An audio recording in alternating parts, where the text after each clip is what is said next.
Hello, mi gente. This is Marvin Felix with Tampa, Florida Life. I'm a local realtor here in the Tampa area. So we are featuring several neighborhoods within the Tampa area and the suburbs right now of Tampa is where we focus at. So we're in Riverview. So we're doing about 25 featured neighborhoods, and we're featuring their amenities as well. So once we complete the Riverview, we'll kind of keep going north until we get to Tampa, and we'll start featuring those places as well. So welcome to the page. So today we're in a neighborhood in Riverview called South Pointe, located right off of 301. So this is a single family home neighborhood, nothing but single family homes. From what I can tell, there's only one level properties here.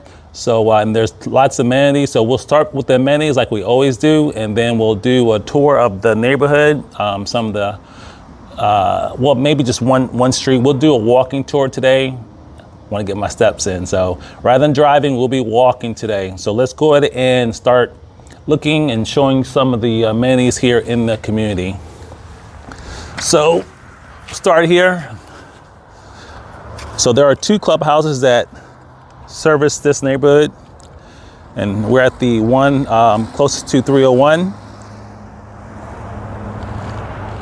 So this is here a huge open field. You can play soccer, you can play football, play catch with any ball, run around, hide and seek. You have a full court basketball court. And beyond the basketball court, you have more field. And where I was at, you have a little covered area, picnic tables. There's 4 here, and then you have 2 more on the other side, across from the playground over there.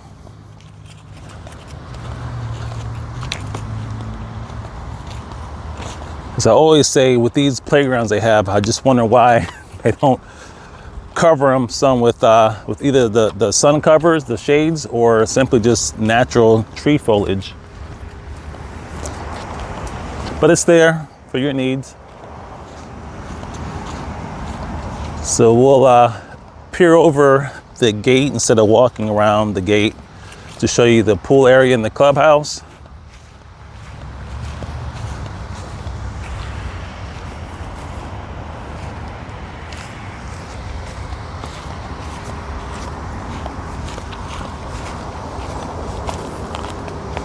So here's a pool area. So it looks like this side here will get some shade at some point throughout the day. Lots of lawn chairs.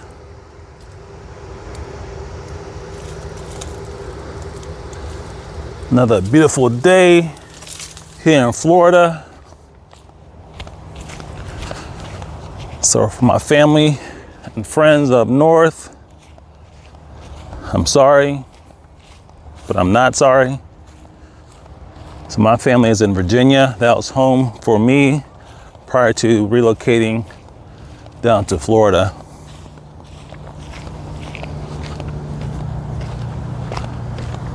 So they did a great job here, the landscaping, the median. So we're gonna try to cross the street without getting hit. Clear to the left, but not to the right. So we'll wait for this vehicle to clear, and then we'll.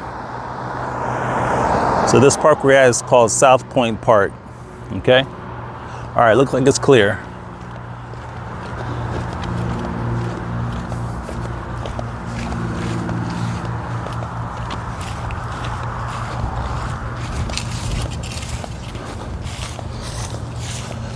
So as I mentioned, this is a community of single family homes. And the homes here were built between 1998 and 2003. And here you find homes between 3 and 4 bedrooms and 2 to 3 full bathrooms. So the street we're on is very typical of the houses in this neighborhood. So this gives you an indication of what's available. So the street we're going to is called Hallmark Boulevard. It's a perfect name, huh? Hallmark. But this is on a Christmas special.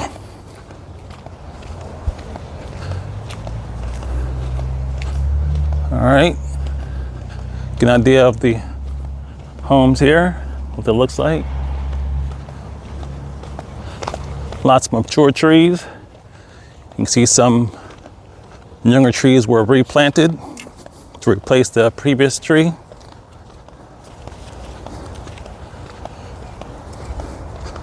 So the trees here are probably as big as it's gonna get. These oak trees here, that's about as big as they get.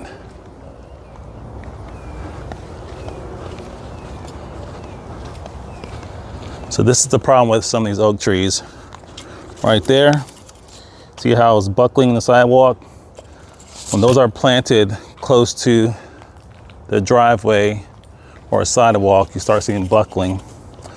Like even at the pavers here, see that? And even the driveway there, you start seeing the buckling. Where is it at? Come on, right there. So that's something to be aware of. Here it is again. You see it in a lot of communities. You can see it better from this angle here. How it's uneven, that's a trip hazard there.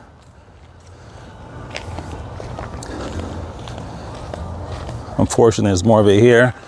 So it's very common in these more mature neighborhoods where the trees are 15 plus years old.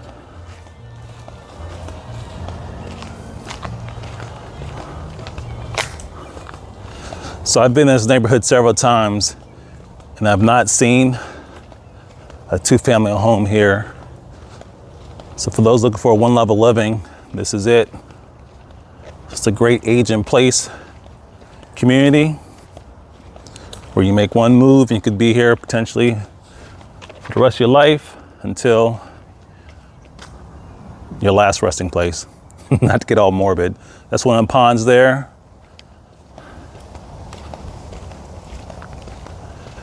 You can see that roof there has had some repairs. That roof right straight ahead there. So that's something I always look at. And in these type of neighborhoods, I know I've mentioned this before in previous videos and I'll continue to reiterate it. Anytime I show properties in a neighborhood between 15 to 25-year-old homes, I always take note of the age of the roof and whether it's been replaced. Because in general, it's hard you pay more for an older roof. And here in Florida, there are some companies who will not insure you at all if you have an older roof. So you can see this house straight ahead there. That's a newer roof, and the one next door is a newer roof. The one next door is a little bit newer. And then see others here with the original roof. Like there, that's the original roof. It's in okay condition.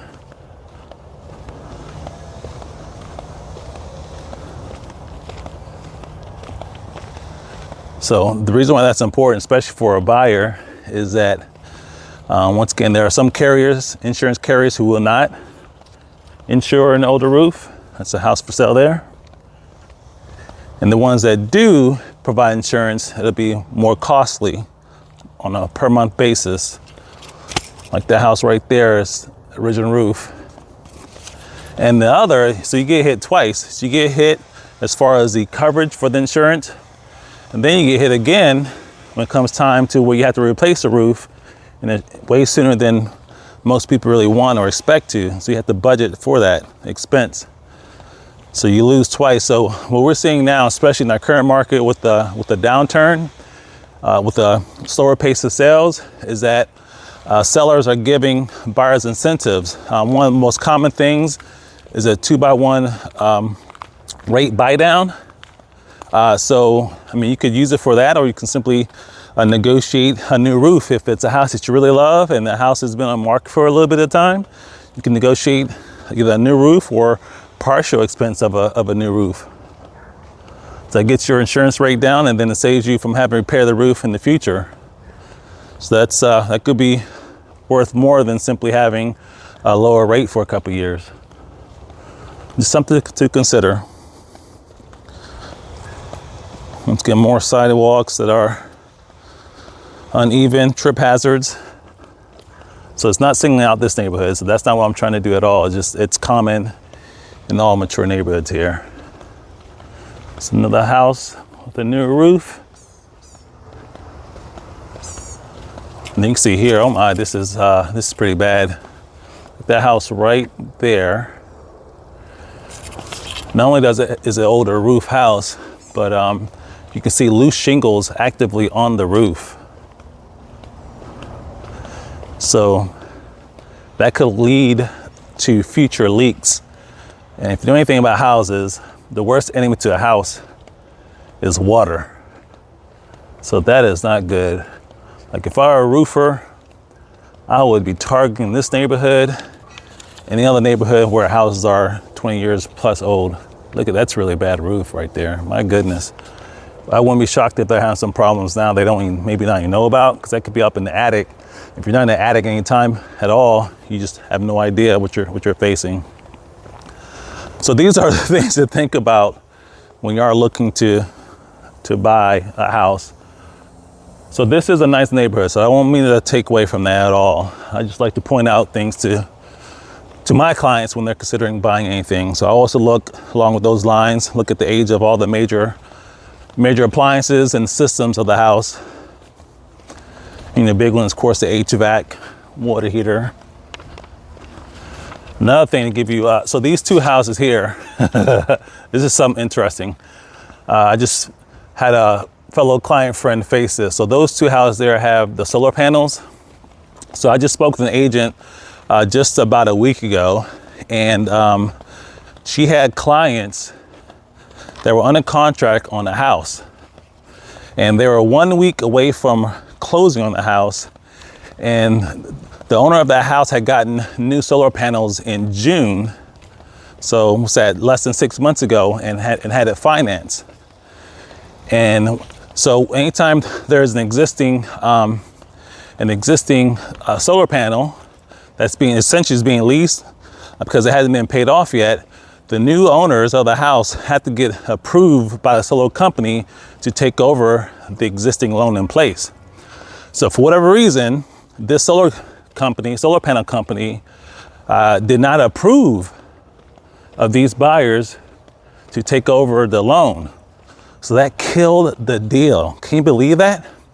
So that's something to keep in mind too. So if you're a buyer and you're buying a house that has solar panels, find out, number one, has been paid off. If it hasn't been paid off, and how far into the loan are the current buyers, and how much would you have to take over as far as the debt on the solar panels? That's important to know. And then lastly, you need to get a hold, or have your agent, your lender, get a hold of the solar panel company immediately to make sure you actually can get approved for taking over the loan on the solar panels. Because if not, you could be a situation where you arrange for movers, you're packed out of your old house or whatever it is, your old apartment, whatever it is, and then you find out a week before closing that you don't have a house to buy. I mean, how horrible is that? So that's something just to take note of. So learn from the experiences of whether it's myself or any other agent. That's why it's good to have an experienced agent on your side, because there are a lot of stories like that exist. So I've been trained to look out for the possible red flags, and I look to remove the red flags before they become an issue. So I like to anticipate the potential hurdles and overcome them before it becomes an issue. All right, so enough about realtor horror stories here, right? So we'll kind of start going over some of the local numbers here in this neighborhood.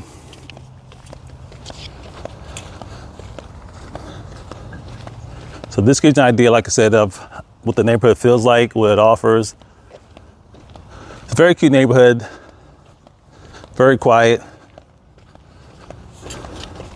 So let's go over the market numbers. So for this neighborhood here, we have 11 homes available for sale. So it's a good amount of inventory in this neighborhood. We have the smallest one is a 3-bed, 2-bath, 1,280 square feet. And they're asking $265,000 for it. And they've been on the market for about 2 weeks now. The most expensive house we have on the market right now is a 4-bed, 2-bath, 1956 square feet. And they're asking $428,900. They've been on the market for 193 days. So that's one you could probably get a nice little discount on because they've been in the market for well over 6 months now. We only have one house pending here. That one house pending is a 4-bed, 2-bath. They were asking $339,900, and it took 57 days for them to get a contract. So that gives you an idea. Typically, I like the pendings, looking at pendings, because that gives you an idea of what's happening in the market within that neighborhood. So the fact that there's one pending, that tells you that more likely the ones currently in the market are probably a little bit overpriced, number one. And number two, if that one who's pending got a contract in 57 days, it kind of gives you an idea what the market average is for that specific neighborhood versus the entire market at large. That's something to keep in mind. So I use that as far as negotiating a price for any buyer. Now go to the solds. So we have 40 solds. That tells you on average per month there are about 4 homes sold per month. So the fact that there's one pending kind of tells you that there's been a slowdown. And that's okay.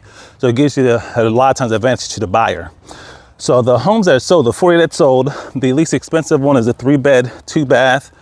It's 1239 square feet. They're asking $247,000, and they sold it for $233,000, which represents a $14,000 decrease. And it took them 20 days to get that contract. The most expensive one is a 4-bed, 2-bath. 1956 square feet. They're asking $428,900, and they sold it for $415,000, so about $13,000 discount. And it took them 195 days before they got the contract. It took another 100 days plus for them to close. So it took them just over 6 months to get that contract. So anyways, that is this neighborhood in South Pointe. So if you have any questions about this neighborhood in South Pointe and any other neighborhoods here in the Tampa area, be sure to let me know. And do me a favor, please, be sure to like and subscribe to this page. And if you need to set up a consultation with myself to go over either selling a home or buying a home, or you just want to chat about the market or just say hello, there's a Calendly link in the description. So be sure to set up the consultation with me, all right? Thank you very much, and make it a great day.